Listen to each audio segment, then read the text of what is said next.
Au nom du Père, du Fils et du Saint-Esprit. Amen.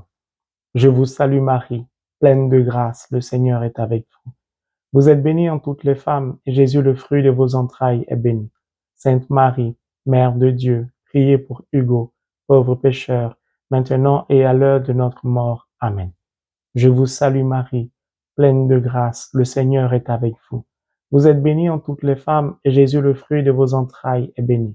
Sainte Marie, Mère de Dieu, priez pour Hugo, pauvre pécheur, maintenant et à l'heure de notre mort. Amen. Je vous salue Marie, pleine de grâce, le Seigneur est avec vous. Vous êtes bénie en toutes les femmes, et Jésus, le fruit de vos entrailles, est béni.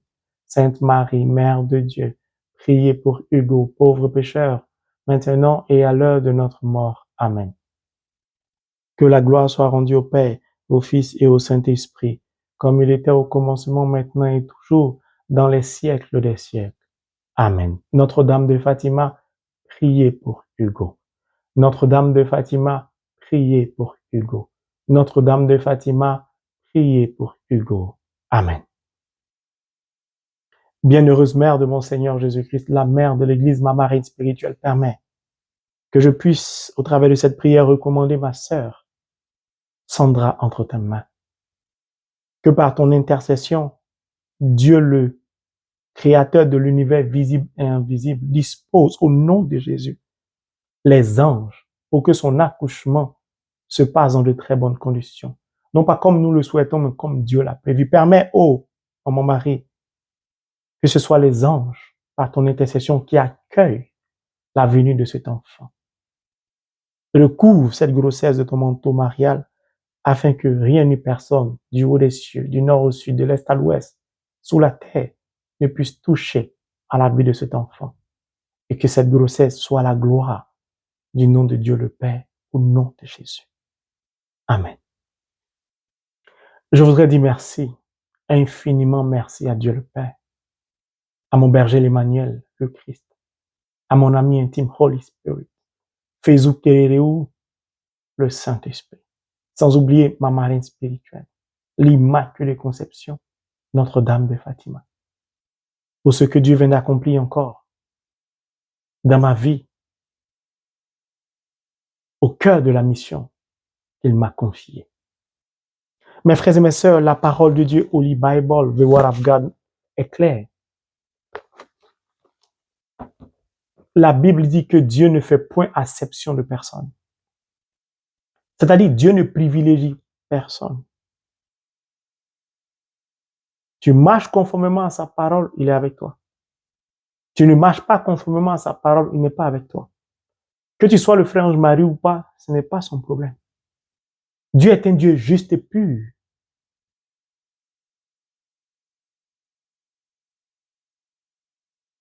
Dieu a touché le cœur d'une personne qui a décidé, rempli de l'Esprit Saint d'amour, parce que ce tact volontaire qu'on appelle offrande ne peut être suscité que par le Saint-Esprit seul.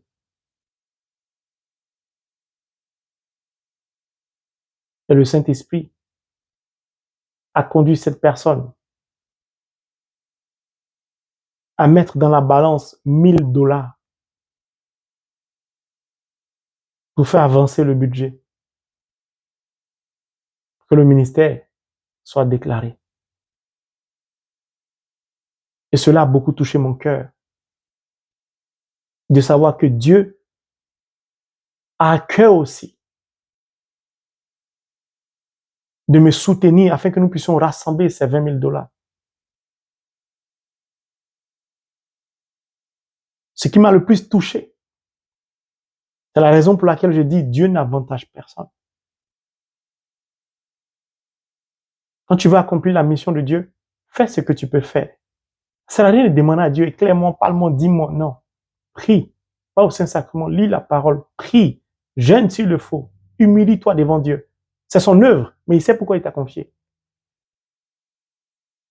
Cette personne, c'est mon épouse. J'en ai été profondément touché. C'est pourquoi je prie, Éternel Dieu, que du haut des cieux, tu étendes ta main afin de la bénir.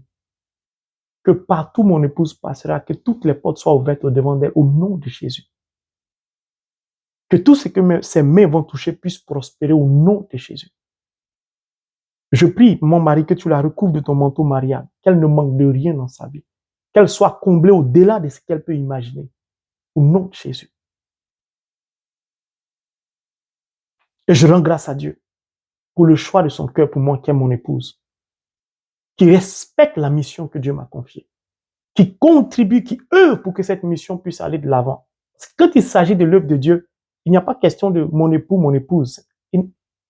C'est une mission, c'est une œuvre de Dieu. Donc j'agis à l'égard de tous ceux qui donnent de la même manière, que ce soit mon épouse ou pas. Je prie pareil pour tout le monde, peu importe le montant. J'ai tenu à rendre ce témoignage. Parce que les gens pensent que quand on prie Dieu, on doit croiser les mains.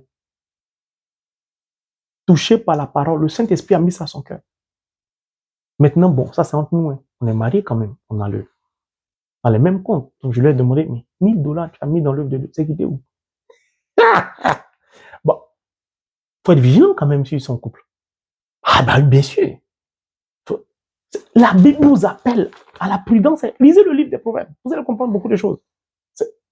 Quand je dis ça, oh, les gens vont me fatiguer après. Que Dieu te bénisse, mon épouse. C'est pour vous dire que nous avançons certes lentement. Lentement. Pourquoi? Parce que c'est Dieu qui va susciter les gens. C'est pas une œuvre humaine. Donc, je n'ai pas à bousculer, à me presser.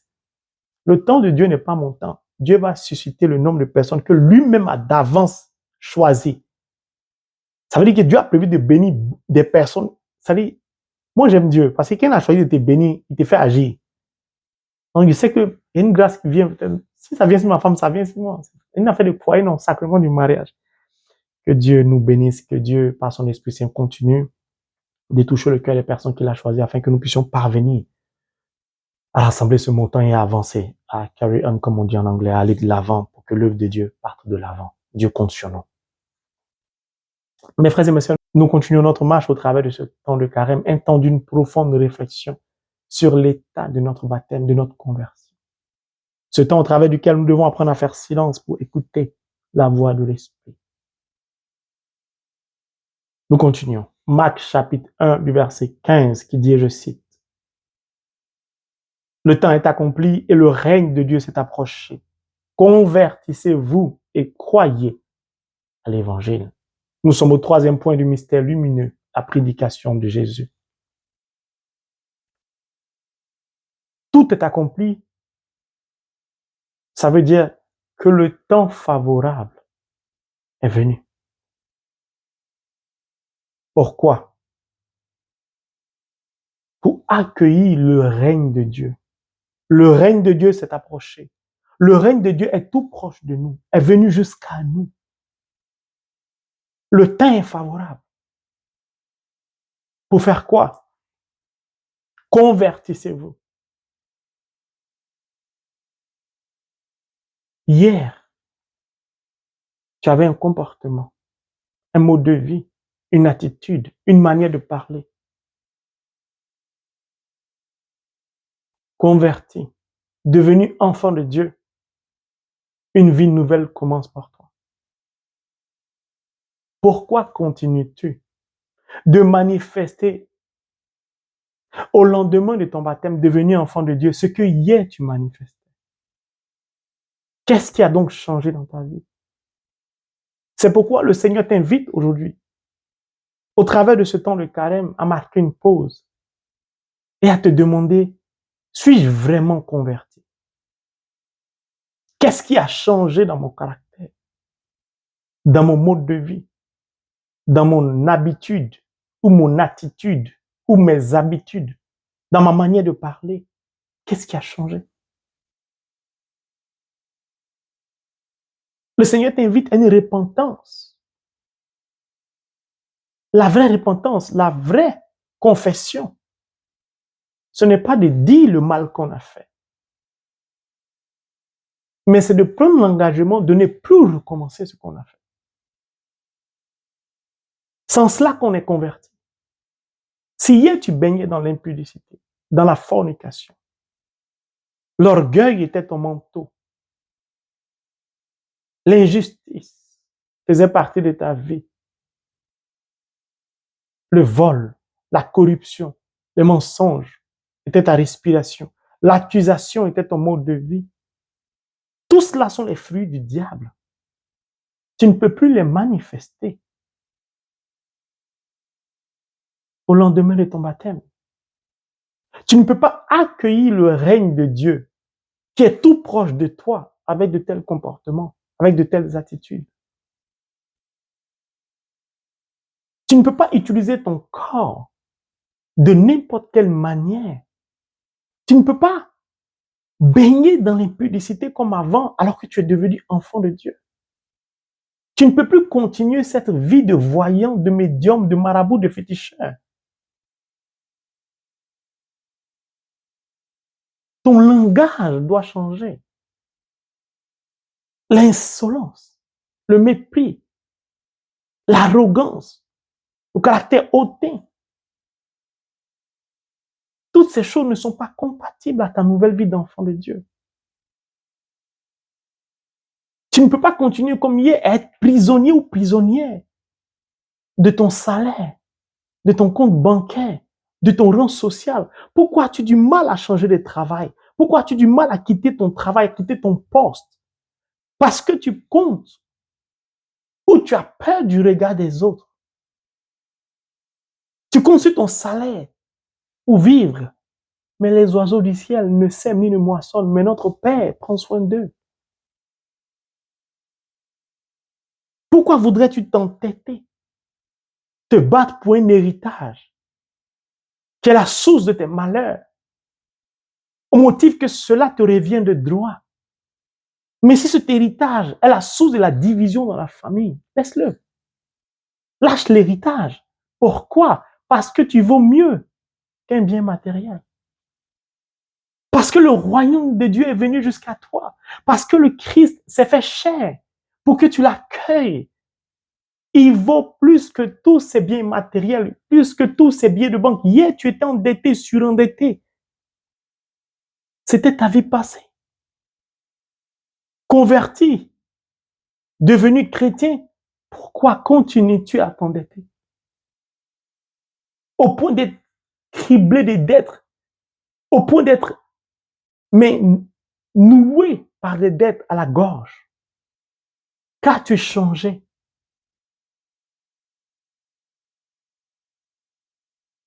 Qu'as-tu changé? Convertissez-vous, ça veut dire changer de vie. Repentez-vous. Arrêtez ce qui ne plaît pas à Dieu.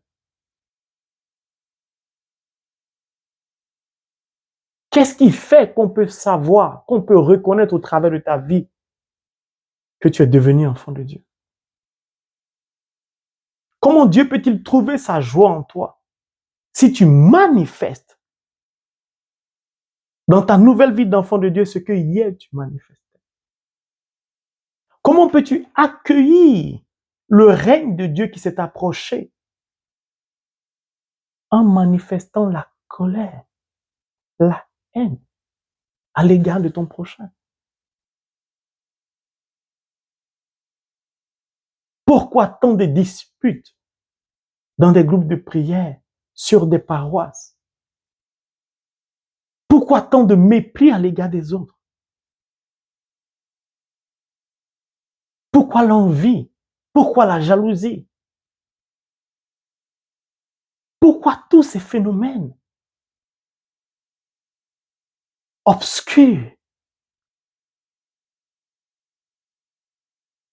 Le Seigneur t'invite à arrêter les avortements, arrêter d'encourager les avortements.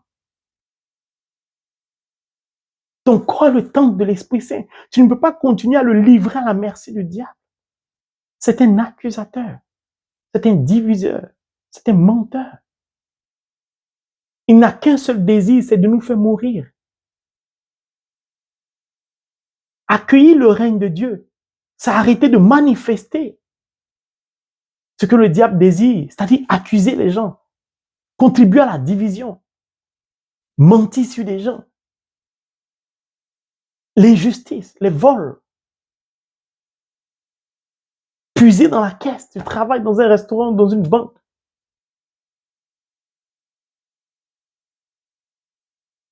Mon frère, ma soeur, le Seigneur t'interpelle.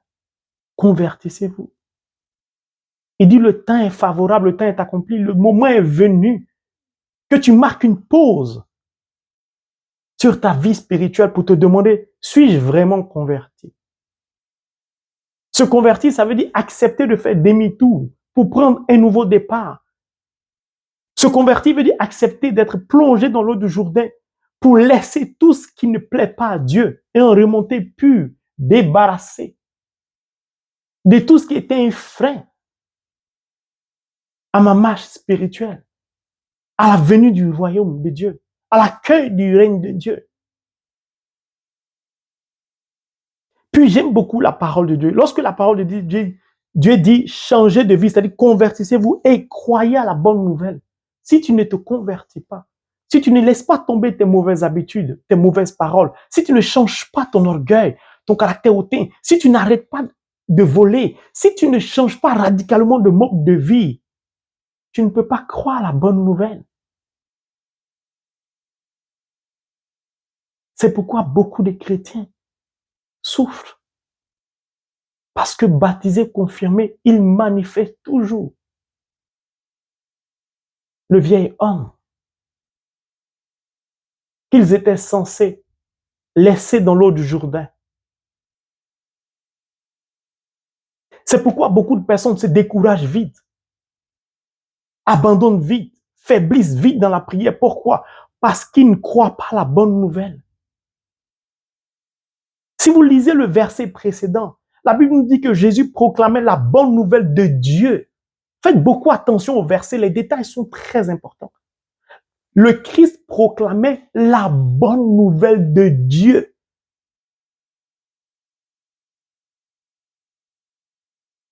C'est-à-dire, Dieu s'est abaissé jusqu'à ton niveau pour te dire, confesse ton péché, renonce à ce péché, change de comportement, change d'attitude, change de manière de parler. Ne sois pas attaché à ton salaire.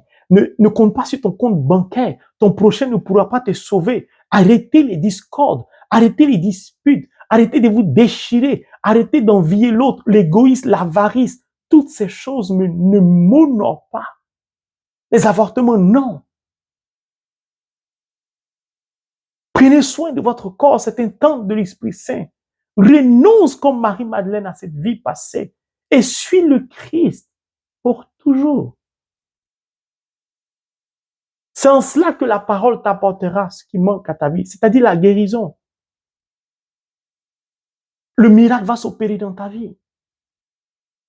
Tu rencontreras ton âme sœur. Ton commerce va marcher, ton entreprise va marcher. Ta vie spirituelle sera joyeuse. Pourquoi? Parce que la parole est la bonne nouvelle de Dieu. Tout ce qui vient de Dieu est rempli d'amour. Donne et produit la joie, le bonheur. Pourquoi avons-nous du mal à nous confesser et à renoncer à nos péchés? Pourquoi nous avons du mal à mettre en pratique ce que la parole de Dieu nous dit? Si vous parcourez le livre des Proverbes, c'est un livre que j'aime beaucoup dans l'Ancien Testament, mais si vous parcourez aussi le Nouveau Testament, Saint Jacques, mais la parole de Dieu nous invite à une prudence sur comment nous utilisons notre langue. Comment nous pouvons blesser notre prochain à partir de nos paroles. Comment nous pouvons attirer sur nous la malédiction. Comment nous-mêmes nous pouvons être par nos paroles l'obstacle à la guérison. L'obstacle à l'enfantement. L'obstacle au miracle qui doit se produire dans notre vie. L'obstacle au redressement d'une compagnie. L'obstacle à toutes ces chaînes financières qui nous étouffent. Nous sommes endettés, surendettés. La parole est la bonne nouvelle. Mais parfois, notre langage détruit l'œuvre de Dieu. Détruit le règne de Dieu. Et empêche le règne de prendre forme au travers de nos vies pour que les autres, ce qu'on appelle les païens, puissent se convertir.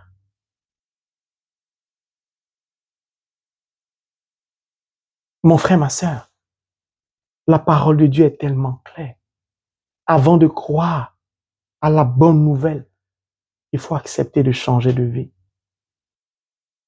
Acceptons tous de changer de vie. En ce moment, je reçois beaucoup de messages. Il y a un vent qui souffle sur des personnes.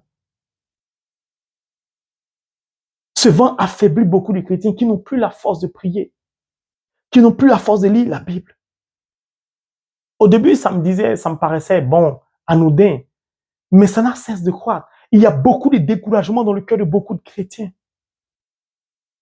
Puis je reçois beaucoup de messages dans beaucoup de groupes de prière. Il y a un vent de division, d'accusation qui souffle un peu partout en Europe. Faites attention. Le diable ne supporte pas qu'un groupe de prière soit solide pour accomplir l'œuvre de Dieu. Il va essayer d'introduire son venin. Le diable a une manière d'agir. Je vais vous donner quelques critères, j'en ai parlé tout à l'heure. Il va pousser les uns et les autres à une accusation. Vous allez voir quelqu'un accuser l'autre. Virez même au mensonge. Le diable va œuvrer pour qu'il y ait division. Parce que l'alter ego des uns et des autres nous empêche d'être humbles. Chacun est orgueilleux. Personne ne veut accepter la vérité de Dieu. Pas la vérité de ton prochain, mais la vérité de la parole de Dieu. Ce qui nous rassemble, c'est la parole de Dieu. Ce qui dirige notre vie, c'est la parole de Dieu. Il y a un vent qui souffle, je reçois tellement de messages, je demande au Seigneur, mais que se passe-t-il, éternel Dieu?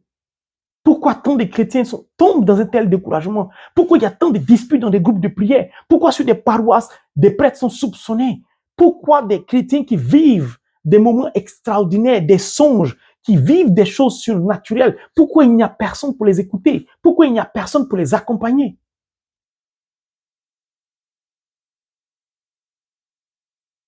Mon frère, ma sœur, croire en la bonne nouvelle, c'est croire en la parole de Dieu. Pourquoi? Parce que Jean 3, 16, 17. Dieu a tant aimé le monde, il a envoyé son Fils. Il a donné son Fils, afin que quiconque croit en lui ne périsse jamais, ait la vie éternelle. Car le Fils n'est pas venu pour nous juger. Alors n'aie pas honte de ta vie, mais va avouer, va confesser. Si tu volais dans ton entreprise, arrête de voler. Si tu avais l'habitude, vous savez, dans les entreprises, tu avais l'habitude de voler les paquets des rames, arrête. Si tu travailles dans une institution financière, dans un restaurant, arrête de voler les boissons, la nourriture, arrête. Le Seigneur te dit, arrête cela. En ce temps de carême, prends la décision d'arrêter tout ça. Change de vie.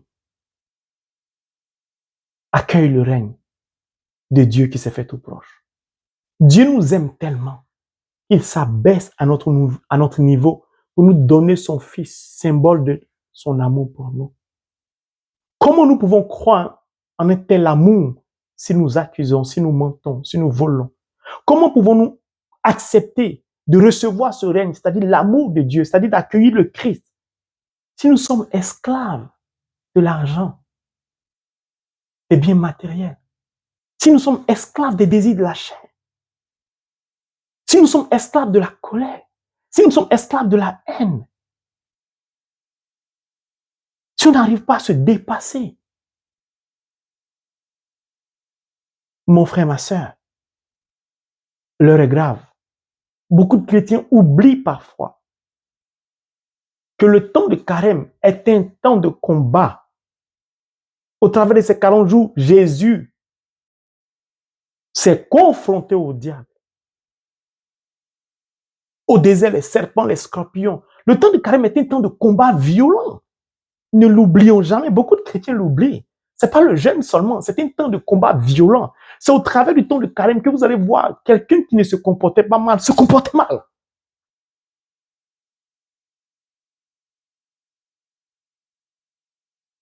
Dieu permet cela pourquoi? Pour montrer à la personne. Voici ce qui t'empêche d'avancer. Mais le diable, lui, fait ça pour humilier la personne, pour que la personne soit rejetée, pour que la personne soit méprisée, pour que la personne se retrouve seule. Parce que l'une des caractéristiques du diable, c'est toujours d'isoler les gens pour les frapper. C'est pourquoi c'est un diviseur. Son rôle est de diviser les gens. Laissons tomber notre orgueil.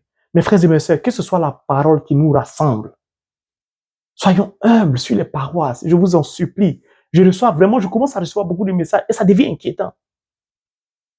Des disputes. Quand j'écoute, après discernement, il n'y a pas de tête, il n'y a pas de queue. C'est l'œuvre du malin.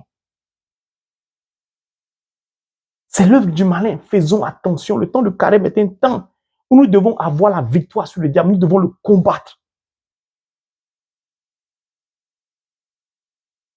Mon frère, ma sœur, le moment favorable est venu, disait-il. Le règne de Dieu est tout proche. Changez de vie et croyez à la bonne nouvelle. Comment peux-tu croire à la bonne nouvelle si tu ne la connais pas, si tu ne la lis pas?